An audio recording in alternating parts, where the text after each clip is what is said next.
St. Peter's Stiftskulinarium is said to be the oldest restaurant in Europe and is perhaps the oldest restaurant in the world. Situated in Salzburg, Austria, St. Peter has served the likes of Faust and Mozart and many other historical figures. The food may be traditional, but it nevertheless has a modern feel to it. And surprisingly, the decor of the restaurant does as well. Simply put, I just had to give St. Peter's Stiftskulinarium a try.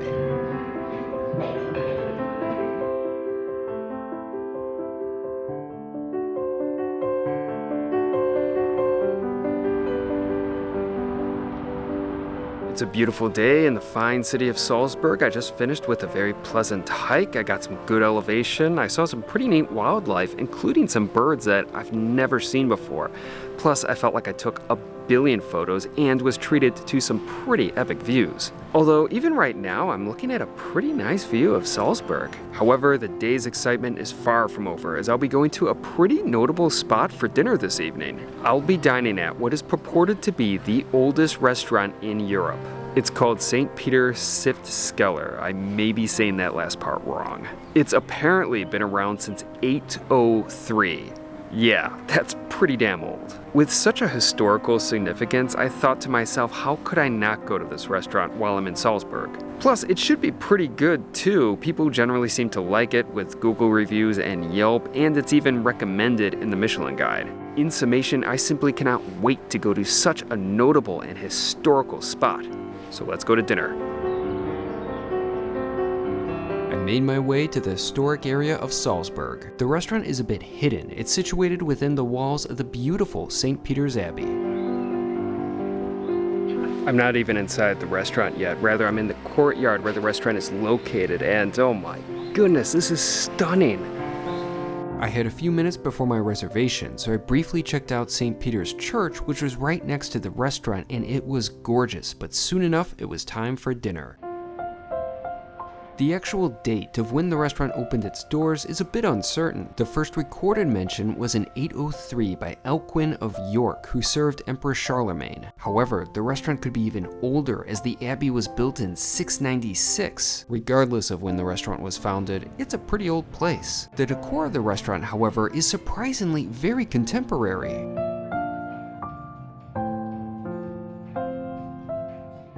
Frankly, I didn't expect one of the world's oldest restaurants to look like it did. Judging from the decor, I figured there had to be dishes like avocado toast and California rolls on the menu, but thankfully St. Peter serves traditional Austrian cuisine, but with modern touches. The restaurant even offers tasting menus, which were intriguing, but I decided to order a la carte. In terms of the beverages, there were cocktails and a great selection of bottled wine, but I decided to focus on wine by the glass. I started off with the 2020 Cuvée Peter. It was nice, but once again, I'm not the biggest fan of the small pours of wine in Austria. Nevertheless, the glass was far more affordable compared to what I'm used to in New York. While I was drinking, I had a chance to soak up the restaurant's atmosphere. I was seated in the patio lounge section, which I thought was a great space. The Abbey and restaurant were built into the Monchberg mountain, and looking up from the patio, I could see the mountain's rocky cliffs. St. Peter, however, is a lot more than just the patio. The restaurant can seat hundreds across its 11 dining rooms. Although the rooms do vary by age, with some being built in the various centuries in the establishment's very long history. For instance, the bathroom looks like it belongs on a spaceship. I doubt Faust took care of his business there. Not long after I was given my wine, I was presented with the bread, which was paired with a caramel butter.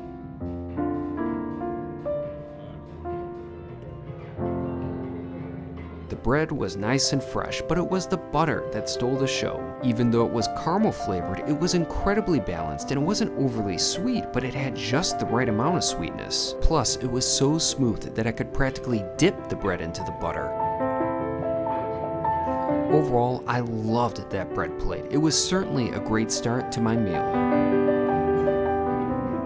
Soon enough, I was presented with my appetizer, the tomato apple cream soup, which was poured tableside. The real unique thing about the dish was that it was paired with a basil sorbet. The hot broth would melt the sorbet down and spread the flavor throughout the soup. Now, I've actually had soups paired with sorbets and the like in the past, but it's still a rarity for me to see. The most memorable soup that I've had in that vein came from the Michelin-starred restaurant Roca Mu in Barcelona. Sadly, Roca Mu has shut its doors, but it was quite the restaurant as it came from the Roca brothers, who are responsible for the 3 Michelin-starred and Best Restaurant in the World winner El Cellar de Can Roca. I had a great meal at Roca Mu, but it was the tomato and cucumber soup with the ice cream in the middle that was really memorable, as it was simply fantastic.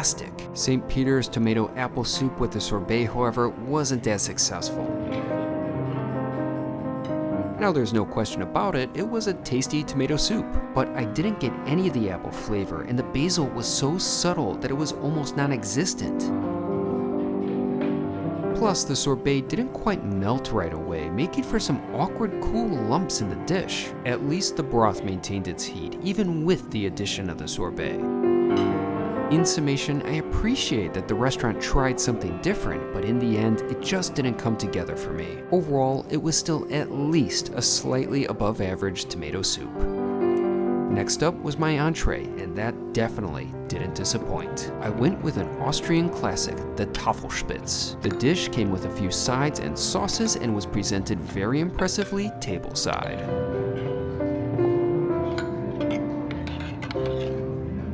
Tafelspitz may be a pretty traditional Austrian dish, but St. Peter's definitely gave the course some modern touches, which were thankfully more effective than what I experienced with the tomato soup. Tafelspitz is either boiled veal or beef in a broth. The dish I ordered consisted of beef in a copper pan. Oh, thank you. Traditionally, Tafelspitz is also served with a mix of horseradish and minced apples. My dish contained those components, but in a bit of a different fashion. One of my sort of sides was a thick bread sauce with horseradish. The other side was creamed spinach. Plus, I was given small portions of an apple horseradish mixture along with a chive sauce. But first things first, I had to try that beef, and it was excellent.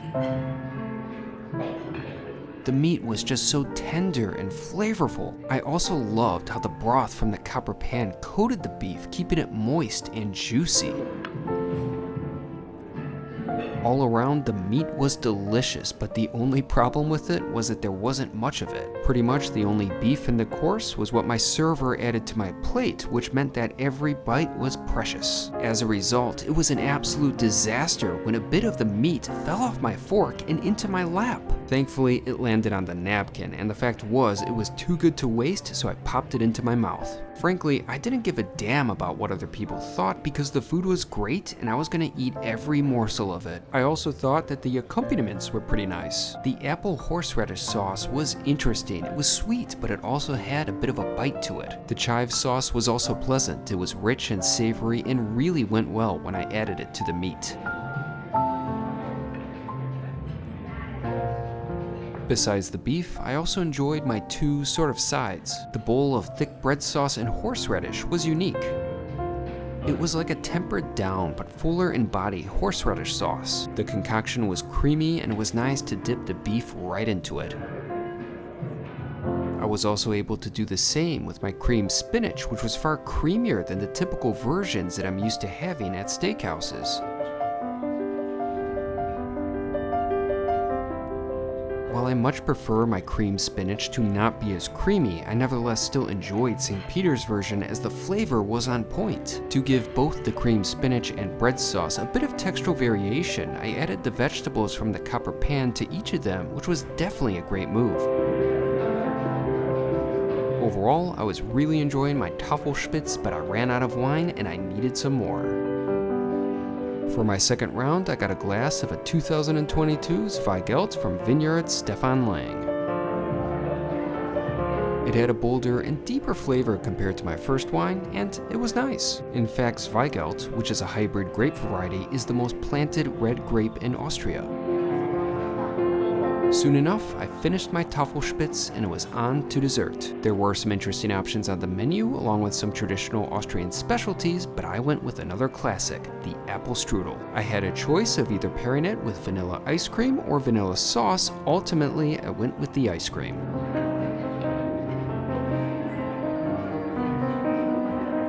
The strudel was a delight. It was warm and flaky with just the flavor that I was hoping for. On the side was a nice portion of cream, which of course paired very well with the strudel.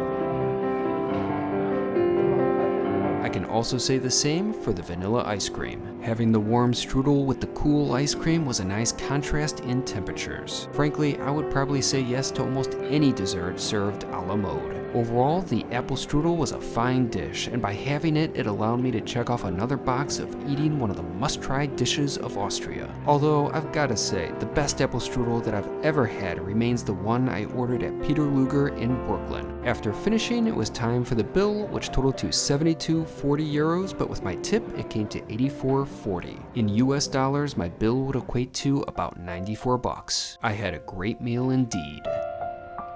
That was an enjoyable dinner. I really liked it. I really had a good time there. But I've got to say, coming out into this courtyard now, I mean, this is beautiful. It's got such a different vibe than it was earlier. Now there's hardly any cars here. It's much quieter. There's no people. I mean, Austria never ceases to amaze. This is such a gorgeous country. Salzburg, such a beautiful city. I'm loving it here. I wanted to find a spot to sit down and reflect on my meal, but once again, I was constantly distracted by Salzburg's beauty. I can't believe how quickly this place emptied out from all the tourists that were here earlier. It's got such a peaceful vibe. This is wow.